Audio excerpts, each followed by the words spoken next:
Quelle est la farce la plus folle qui ait valu le renvoi d'un prof? Le dernier jour de lycée, j'ai fait la plus grosse farce de ma vie. J'ai mis un costume complet, j'ai attrapé un bloc-notes et je suis entré directement dans une classe de première année comme si j'étais à ma place. Le vrai prof n'était pas encore arrivé, alors les élèves attendaient.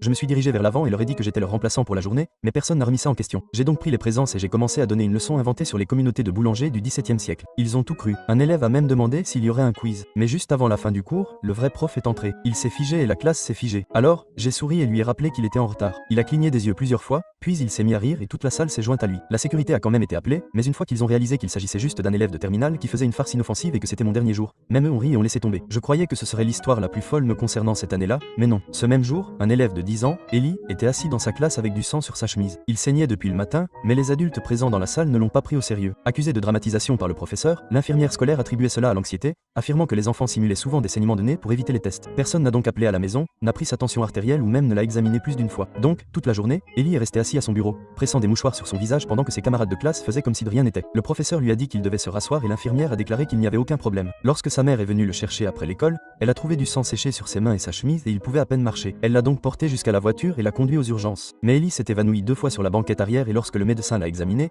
ils n'ont pas perdu de temps. Ils ont ordonné un scanner d'urgence et le diagnostic était terrifiant. Une artère nasale rompue, une perte de sang importante et les premiers signes d'un choc hypoalmique. Le médecin a demandé pourquoi Ellie n'avait pas été vue plus tôt, et sa mère lui a dit que l'école pensait qu'il faisait semblant. Le médecin a semblé choqué, puis il a appelé une infirmière et a écrit une note officielle, déclarant que le retard dans les soins avait presque entraîné une perte de conscience et de potentielles complications hémorragiques. Le lendemain matin, la mère d'Ellie s'est rendue directement à l'école et a exigé une enquête, mais ils ne l'ont pas laissé rencontrer le directeur. Il n'arrêtait pas de lui dire qu'il était en réunion, mais à chaque fois qu'elle se présentait, c'était la même excuse. Elle a donc fait appel à un avocat et a soumis une demande officielle pour obtenir des images de surveillance du couloir de l'école. Une semaine s'est écoulée et toujours aucune réponse. Puis, elle a finalement reçu un email de l'école, mais ce n'était pas des excuses. Il voulait savoir pourquoi son avocat avait envoyé une demande légale pour obtenir des enregistrements vidéo. Elle leur a donc répondu que son fils de 10 ans avait saigné à travers sa chemise pendant 6 heures d'affilée, et que personne dans l'établissement n'avait même appelé à la maison. Elle leur a également dit que le professeur remplaçant l'avait signalé comme étant présent et normal toute la journée. Et c'est là que j'ai compris qu'elle parlait de moi. J'avais été le faux remplaçant. Le district scolaire a lancé une enquête et les images ont fuité. Soudain, ce n'était plus une blague. Le professeur a été licencié pour négligence, l'infirmière a été renvoyée et l'école a dû présenter des excuses publiques.